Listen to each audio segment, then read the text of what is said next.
Okay, my stand-in, my double. This is my stand-in. This is my double when I need to focus my camera, when I'm actually using my filming camera instead of just my cell phone.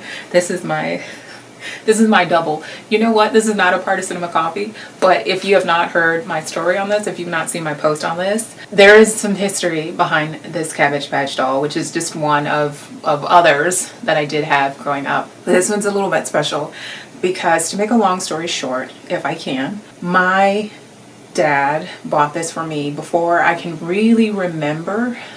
So this is a story that has been told to me so much. It's been just imprinted in my mind.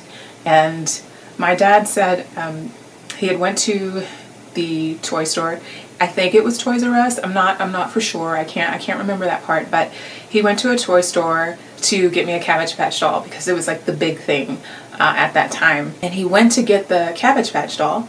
And when he went down the aisle that they sold him, I guess, he asked where would the dolls be. He saw another woman with her daughter, white, who were white, and the salesperson was trying to tell them that, unfortunately, I use the term unfortunately because of what's to come, that they did not have any more white Cabbage Patch dolls. All they had were the black dolls left. And my dad said the little girl threw the package down, the packaging that the Cabbage Patch doll came in, threw it down, very upset, and said, "I don't want that black doll." And, looked at her mother like this was an insult. And he said, "That's all we have."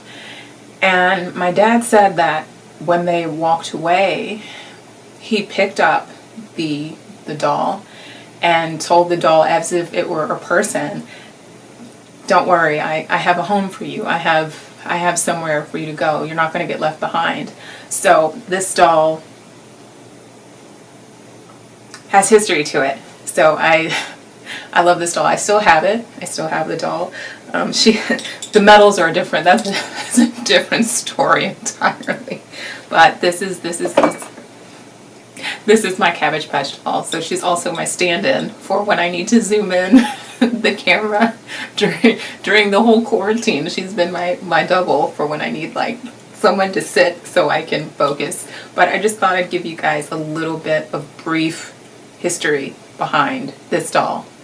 To the Break Room Classic Film fans, it's tea time for a coffee break. Can you get Cab Calloway on it? Can you get it? That's my patty waist sugar. I'm shocked. Gambling is going on in here. By the way, how is your father? Hidey-ho. But I want to know, does it bother you?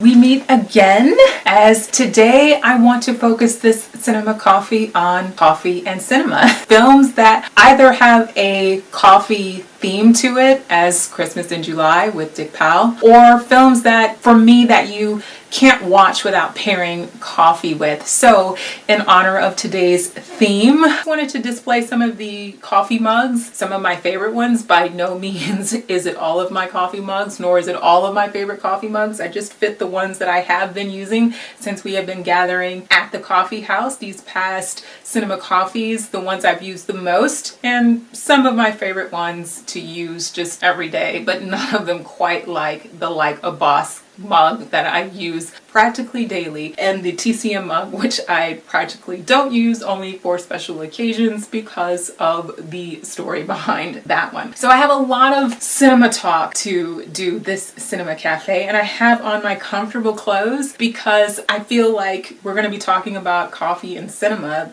films that make us want to drink coffee or we have to have our coffee with to watch. So I'm putting on what I would wear to watch those kind of films because I always like to have a bundle up feeling with coffee and cinema. Coffee is my preferred choice of drink. It is what I drink when I watch cinema, specifically for films that I am in love with, no matter how many times I see them, or new to me films that once it starts getting good, I stop what I'm doing, make coffee, but usually more than likely I already have the coffee made before I start a film. That's step one. But I have a lot of films that speak coffee to me. And I am drinking Laughing Man for this cinema coffee chat, but I have a lot of films that speak coffee to me, and some that it's just the genre in general that speaks coffee to me. For me, coffee and cinema are very much related. They are very much in the same category.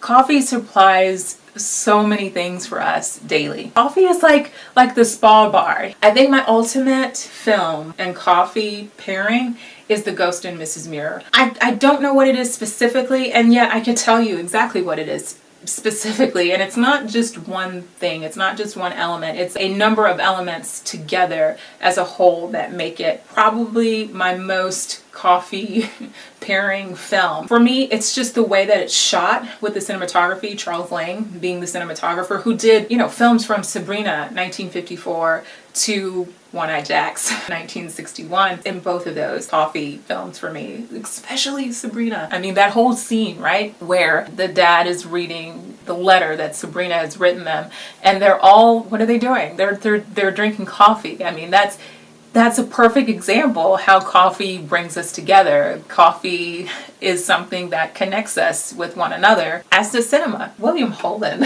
that's Sabrina, a coffee film. Born Yesterday, a coffee film. So William Holden is a coffee mood altogether anyway. For me, what makes coffee go with film, it's not just the storyline itself that captures you, but the way that it's shown, the way that we are brought into the story. And it's films like The Ghost in Mrs. Muir where you feel you have been included into that storyline, not just by story, but by how it looks. That for a moment you are in that town with her, you are in that house with her, you are on her journey with her, in the carriage ride when she's at the publisher's office, you are with her every step of that film. And I think a lot of that has to do with the cinematography by Charles Lang. But another thing that makes it a coffee film for me is when she goes down to put the pot on to make some hot water. If you have not seen The Ghost of Mrs. Muir, you know me, I don't do spoilers, so I'm not going to spoil it for you. But there is something that is happening, that is on the verge of happening, that when she goes down to get her hot water, that is very inviting, and yet, without giving anything away, for lack of a better word, eerie, and not necessarily in a watching over my shoulder kind of way. I'm not scared by it, but I'm anticipating. I guess that's what I'm saying. The anticipation, that's the word I'm trying to use, of what's happening in that scene, what's going to happen in that scene, what is going to change the trajectory of this film from this point on is a coffee moment. So if I don't already have my coffee when I'm about to watch The Ghost and Mrs. Muir, at that scene I hit pause or run to the kitchen real quick and get my coffee going. That for me has a lot to do with the story, the way it's shot, and just the actors in general. Gene Tierney and Rex Harrison together, George Sanders, not to leave him out at all, he's a coffee mood anyway. I think all of those elements are what make it a coffee film for me. The Uninvited, 1944, that also being a coffee film for me. The coffee is a connecting point in The Uninvited, when Ruth Hussey is asking, would you like me to fix you some coffee? It's a conversational piece. It's a conversation breaker to ease everyone, to connect everyone. It's the storyline for that, as well as the enclosure. You have now been enclosed into the brother and sister's life and what is about to happen, what's happening. You are following along with it as if it were you buying that house, going into that house, being in that house, witnessing what is going on for yourself. And it just occurred to me, both have a ghost theme to it. So maybe just films with that kind of theme also pair good with coffee. I didn't even think about that prior to shooting this. That just came to me, that both of those are related in that sense. Gaslight, whether it's the 1940 or the 1944 adaptation, both of those for me have a coffee feel to it. The Spiral Staircase, 1946, I think also is a prime example. You're following along with what's happening. You're trying to place what's going on, what you think you know, you don't know. And also the cinematography, Nicholas Musaraka, who did some of the best film noirs for me. Any noir film goes with coffee. When I say on Saturday nights when Noir Alley comes on, coffeeed up and ready to Noir Alley, in my posts on social media, on Twitter, I mean that. I am literally either have just fixed my coffee or about to fix my coffee. Noir goes with coffee hand in hand for me. But he did some of the best film noirs that we are in love with, that we watch time and time again, that we love to talk about out of the past. The Blue Gardenia, The Locket. And yet he can go to doing films like The Bachelor and the Bobby Soxer, Susan Slept Here, I Remember Mama, which follows along with that inviting feeling. There's that point in the film where coffee is actually a part of the storyline, a part of her becoming a woman. And the next part of her chapter in life is that she's able to drink coffee now. The storyline, the warmth, the way that it's shot, the way that it's told, the way that you are connected with the actors telling the story as if they are not actors, that this is their life in a moment and you are in that moment with them. You're sharing that life with them. And that's the thing about films and coffee. No matter how many times you may see a film that you're in love with, it's creating a memory, because it's like, oh, with this film, I always have to have coffee. Like The Doctor and the Girl with Glenn Ford and Janet Leigh. I love films like that, that catch you so unexpected the first time you watch it, and then you feel that way every time you go back and revisit it. And it's not just films that are warm and inviting or cozy, what I guess I call cozy type films that are worthy of coffee. Letter from an Unknown Woman, History is Made at Night.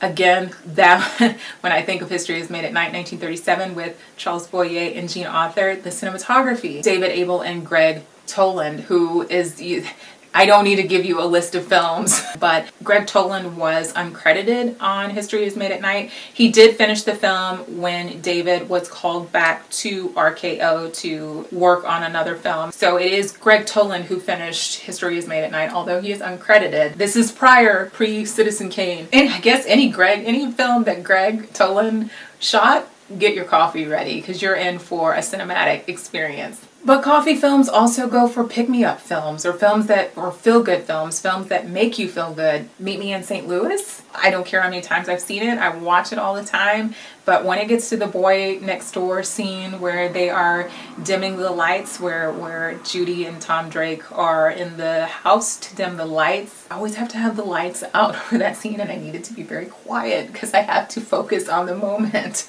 of what's happening, what's illuminating between the two as the lights are dimming. But I need my coffee for that scene and for that film. Billy Wilder. Okay, Billy Wilder is a cinematic mood. I posted about that. It really occurred to me, it really clicked, that any film that you see a clip of Billy Wilder, even if it's shown in succession one after another, if someone's discussing Billy Wilder and they're showing you all these clips, whatever film it is, you're in the mood for. Oh, okay, yeah, I'm going to watch that one tonight. Oh, no, wait, I'm going to watch that one. Whatever film they're showing, whatever film they're talking about is what you're in the mood for. It really clicked to me. He's the only director for me that commits to that 100%. No matter what kind of mood you're trying to get into, Billy Wilder has a film for you. Whatever kind of mood you are in, Billy Wilder has that film for you. So any Billy Wilder film, 1, 2, 3, is a coffee film. It's a cinematic mood. It's a coffee mood. So Long the Fair, not a Billy Wilder film, but that's also Dirk Bogarde and Gene Simmons, which makes me think Footsteps in the Fog. Gene Simmons with the Hubs, Stuart Granger, is a perfect coffee film. I think because it falls in the line of films where you're trying to piece together what's going on. You have to keep up with the storyline. It is a very moody, very dark film, not in just how it's filmed, how it's presented to you, but in the subject as well. You're trying to piece what's going on, whatever it is you think you know, you don't know, and For me, those kind of films work very well with coffee when you're trying to figure out what's going on, because you're focusing in on the storyline, you're focusing in on the detail, what's going on in the scene, what's being shown, what's not being shown, what's being presented, what's not being presented. It doesn't always have to be like the big budget films that are coffee watch films. Some of the most unknown or underrated films, the underappreciated films, I also find are some of the best coffee watches. Any Hitchcock film for me is a coffee film. Any international film, I find myself having coffee already ready. It doesn't matter if I've seen it X amount of times or it's my first time watching it. Those kind of films that slip under the cracks, those are coffee films. I'm thinking about Miracle in the Rain for me. That's a coffee film for me. If you've not seen it, I'm not going to spoil anything. I don't do that.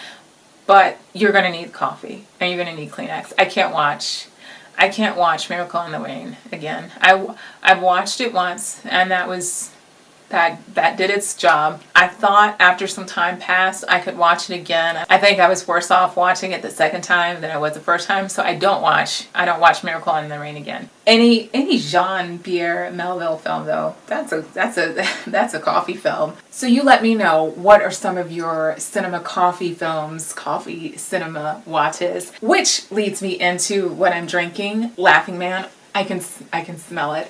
Okay, so I'm not gonna, like I said, I'm not gonna give like a review, just my coffee take on it. I am a strong coffee drinker. I like strong coffee, and the coffee maker I have, it has a strong button. And I noticed with the Keurig, for me, I can never get it as strong as I would like to have it. So I always like to have ground as an option. I had not tried Laughing Man previously, had heard some good reviews about it, and the one that I got, I keep lifting it up, the one that I got is the Hughes blend. For me, when I opened it up, I noticed that it wasn't as strong as some other coffees when I opened them up, how that strong fill the entire house with just the opening of the bag, how it fills the house. It wasn't as strong, but this is the only one I've tried, so I haven't tried any of the other ones yet, so that's not to say that the other ones won't do it. However, I've tried it in a lot of different variations since I've received it, changing how much water I put in it, how much coffee I scoop into the filter, and it's strong.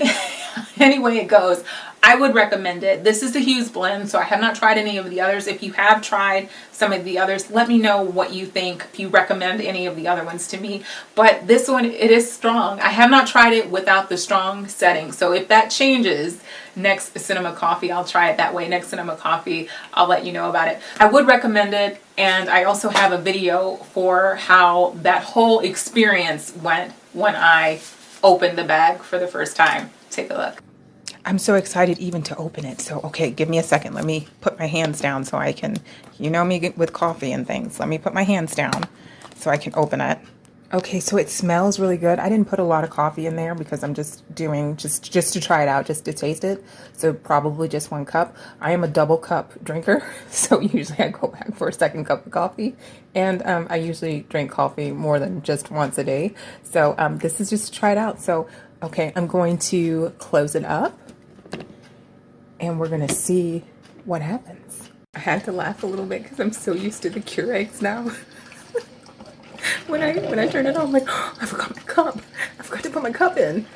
Yeah, you don't have to put the cup, don't do that. Don't put the cup in the coffee maker where the carafe goes, please.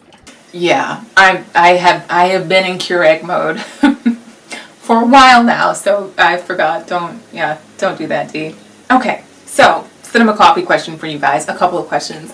First, almost like my question about the women, who did you see as Steven, or if you thought Cary Grant should have chose Gilpatrick over Irene Dunn, or vice versa, if everything went smoothly. But I have a couple questions for you. One being, and it's just been on my mind for the past several weeks actually, is if you had to name the girl in The 7-Year Itch, Marilyn Monroe's character, which I know it was a play, I'm aware of that, but you know, she's cast as the girl. She's just the girl. She doesn't have a name, and I'm sure this has been discussed before, and I'm sure this has been a topic before. So at the coffee house, my question is, what would you name her? Like, as Monroe playing the character, what would that name be for you? And I thought a lot about it, which made me think of Rebecca with Joan Fontaine playing the character of the adaptation. We just know her as the second Mrs. De Winter. What would you have named her? For some reason, Joan or Jane sticks in my mind, and not just because it's Joan Fontaine. She's not playing a variation of herself, although she does play the role well, but for some reason Jane or Joan just sticks in my mind. That would be her name. But if you have a name, just suggest something, put it in the comments or write me on social media and let me know what kind of names do you think of when you watch those films, which ultimately brings me to my third sort of cinema coffee chat question. Revisited When Ladies Meet recently, which I'm talking about the adaptation with Myrna Loy, Robert Montgomery, and Anne Harding. Not the one with Joan Crawford and Greer Garson, Robert Taylor with the remake, but I'm talking about the first one. For me, Frank Morgan is the only character in that one that I'm not, and it's not because we're used to seeing him as playing a certain character, because he could play against what we normally think of him as, or what we normally see him as. He can play against that type and be believable. But for some reason, for me, When Ladies Meet, I can see his brother, Ralph, in the role, but for some reason it's just Frank Morgan. I was like, I would have loved to seen Warren William cross over to that MGM line and play that role. I don't know why he's been sticking out in my head, because it's been a while since I've watched When Ladies Meet. I'm just curious if I'm the only one who feels that way, so let me know your thoughts on that. Finally, this week's Fashion Friday, Keys is who I have as my guest this week. Not really much of a backstory in this one. This one was just an idea in my head that I had with a whole kind of music line theme with garments that I had sketched, from music notes to violins, myself playing the violin. I just had a whole sort of like a symphony line of garments that I just started sketching. Keys came very naturally to me. I mean, what better print could you have, or what better inspiration could you have for a garment, for a dress, than piano keys? It's so fitting in more ways than one. It just fits so beautifully.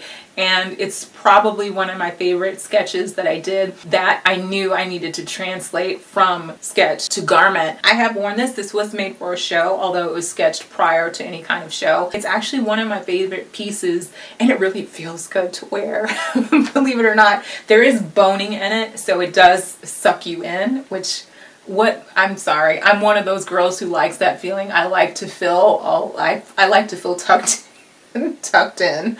But it does have boning in it. It's very simple in the back, just a zipper. Believe it or not, it is very comfortable to wear. I will say, once I put it on, I don't feel like taking it off. It is for a dress, it's as comfortable as my sweater, but I was just a little too cozy in my sweater to take it off. That's all for this Cinema Coffee Fashion Friday. Until next time, be safe, be well, stay healthy, stay smart, and I'll see you next time. A bientôt. Can you get Cab Calloway on it? Des assiettes en des assiettes. That's my patty whey Des sugar. hommes sur les hommes. What gambling is going on in here? By the way, how is your father? But I want to know, does it bother you?